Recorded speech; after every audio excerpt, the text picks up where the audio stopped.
નમસ્કાર કલમયુદ્ધ સમાચારની સાથે હું છું આપની સાથે પાયલ બાંભણિયા। તો જોઈએ આજના મહત્વના સમાચારમાં। ડુંગરી મુકામે આંખનું નિદાન સારવાર કેમ્પ યોજાયો।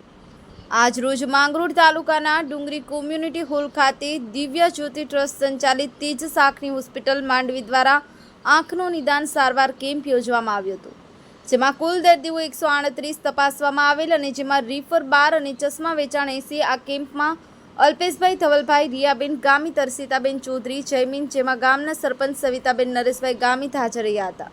અન્ય હાજર રહી દર્દીઓની સારવાર કરવામાં આવી હતી। સંવાદદાતા નિલય ચૌહાણ, કલમયુદ્ધ સમાચાર, માંગરોળ।